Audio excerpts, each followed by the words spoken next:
நம்ம ரொம்ப டேஸ்டியான கேப்சிகம் கறி ரெசிபி பார்க்க போகிறோம்.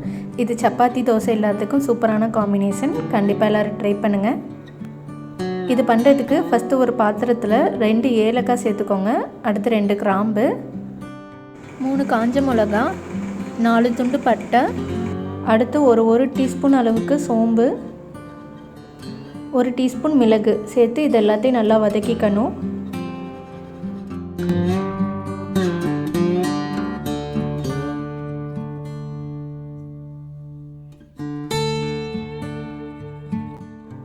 இப்போ இந்த அளவு நமக்கு வதங்கவும் ஒரு மிக்ஸி ஜாரில் இது எல்லாத்தையும் சேர்த்து பொடி பண்ணி எடுத்து வச்சுக்கோங்க.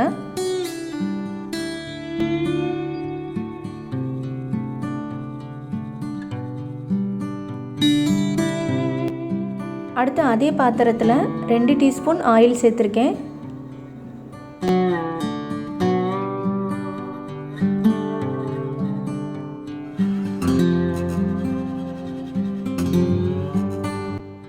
இப்போ ஒரு 1/4 டீஸ்பூன் சோம்பு சேர்த்துக்கோங்க. இதில்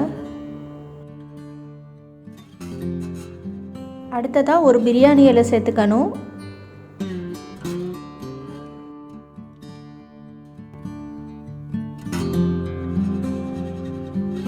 இப்போது ஒரு பெரிய வெங்காயத்தை சின்னதாக நறுக்கி சேர்த்துருக்கேன்.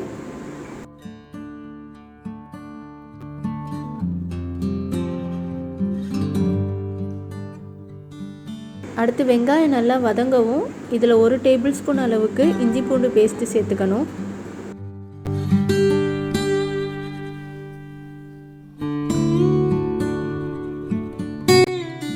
அடுத்ததாக 2 தக்காளியை மிக்சியில் அரைச்சி சேர்த்துருக்கேன்.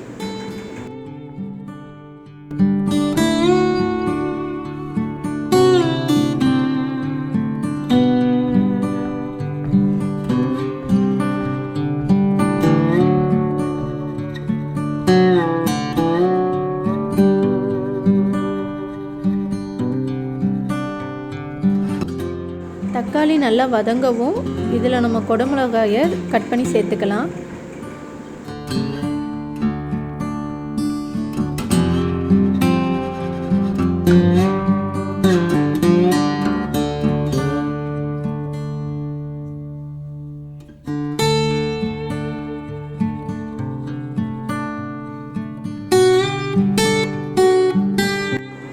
அடுத்து இதில் நம்ம முன்னாடி அரைச்சி வச்சுருந்த அந்த மசாலாவை சேர்த்து நல்லா மிக்ஸ் பண்ணி விட்டுக்கணும்.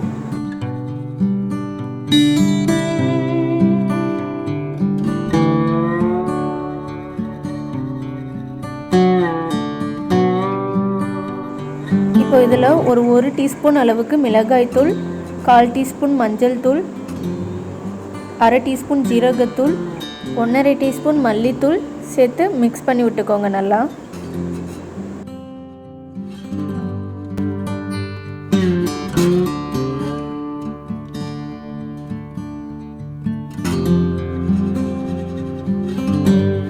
இப்போ தேவையான அளவு உப்பு இது கூட சேர்த்துக்கோங்க.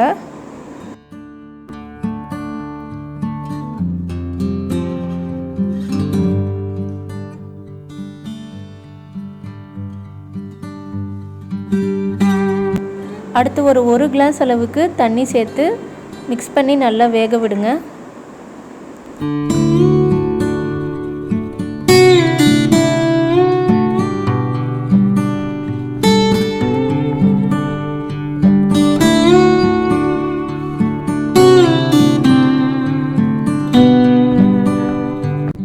அடுத்து ஒரு 1/4 கப் துருவன தேங்காவும் 10 முந்திரி பருப்பும் சேர்த்து நல்லா அரைச்சி இது கூட சேர்த்துக்கணும்.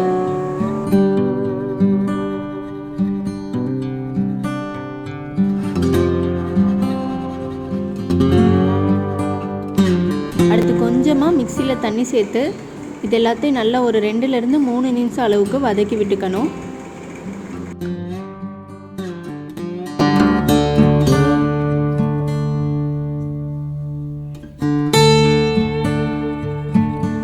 அடுத்து இதில் ஒரு 1/2 டேபிள் ஸ்பூன் அளவுக்கு கரம் மசாலா சேர்த்துருக்கேன்.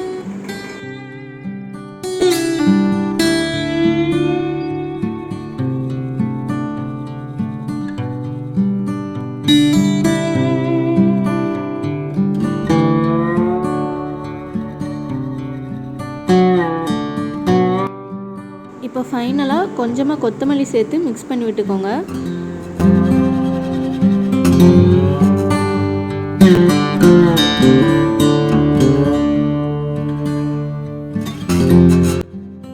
அவ்வளோதான், நம்ம டேஸ்டியான கேப்சிகம் கறி ரெடி ஆயாச்சு. கண்டிப்பாக எல்லோரும் ட்ரை பண்ணுங்கள் இதை. இந்த ரெசிபி உங்களுக்கு பிடிச்சிருந்துச்சுன்னா லைக் பண்ணுங்கள், ஷேர் பண்ணுங்கள், கமெண்ட் பண்ணுங்கள். மறக்காமல் சப்ஸ்கிரைப் பண்ணிடுங்க.